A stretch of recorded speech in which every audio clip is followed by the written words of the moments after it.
Catedrática y compañeros, tengan ustedes muy buenas noches. Quien les habla es el alumno Ridler Quiroz, estudiante de la carrera de Derecho.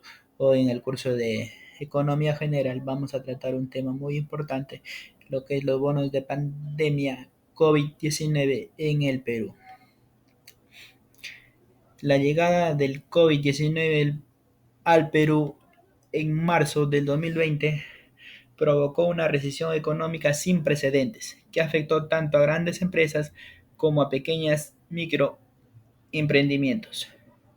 Millones de hogares vieron reducido su poder adquisitivo mientras la crisis sanitaria evolucionaba hacia una emergencia social y económica.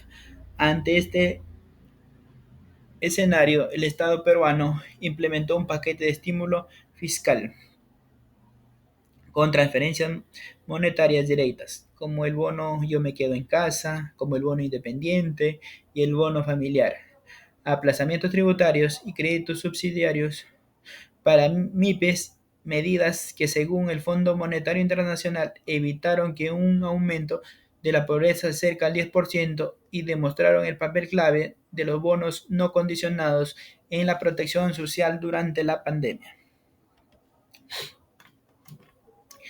Esto te encontramos dentro, estos bonos se encuentran dentro de la escuela keynesiana. La escuela keynesiana, fundada por el economista británico John Maynard Keynes en 1936, sostiene que en tiempos de crisis el Estado debe intervenir activamente con políticas fiscales, en lugar de esperar que el mercado se corrija solo.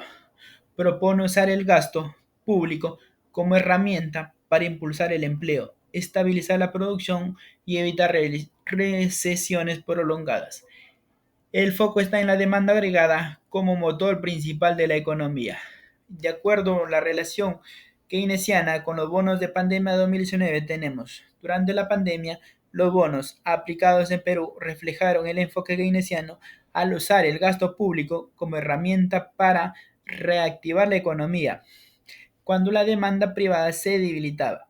Estas transferencias también incorporaron principios de la economía del bienestar al corregir fallas en el mercado y proteger a los hogares más vulnerados sin imponer condiciones. También tenemos lo que es la definición de los conceptos económicos.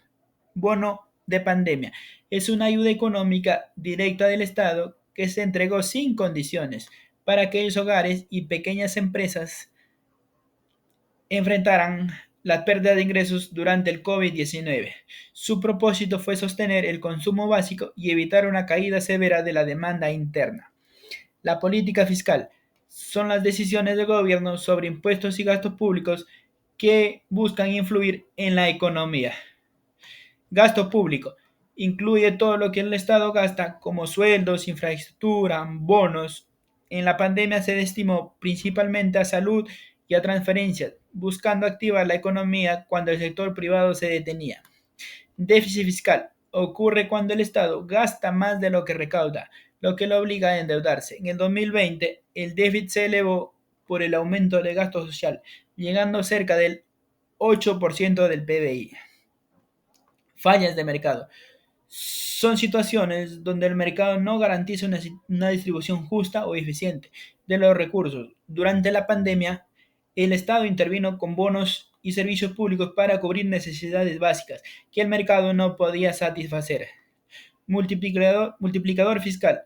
Es el impacto positivo que cada unidad de gasto público genera en la economía total. Los bonos de pandemia lograron un fuerte efecto porque los hogares beneficiarios gastaron rápidamente el dinero recibido.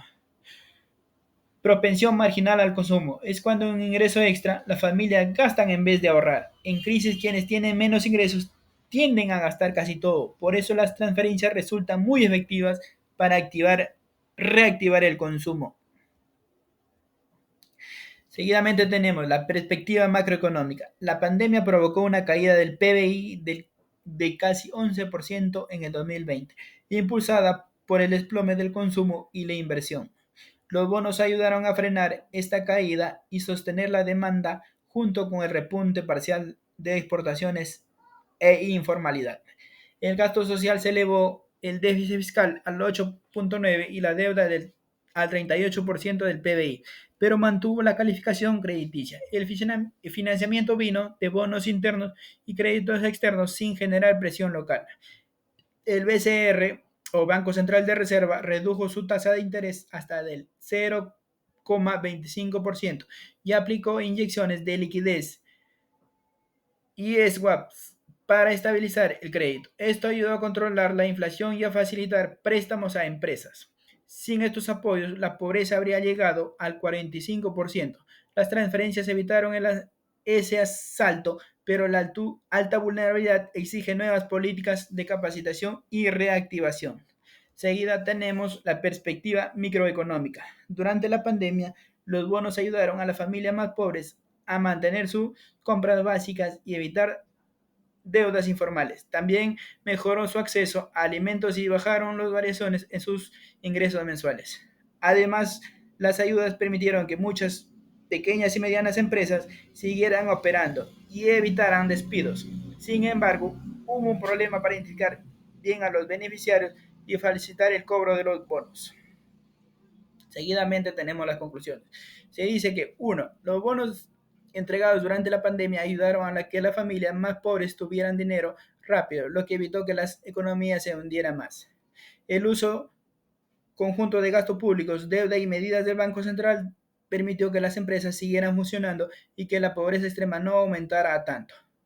A pesar de los beneficios, hubo problemas para identificar a quiénes darle ayuda económica y cómo agregarla, lo que dejó fuera a varios grupos vulnerables. Para mejorar en el futuro, se necesita actualizar los datos sociales, facilitar el acceso al sistema financiero y unir las ayudas macroeconómicas al trabajo.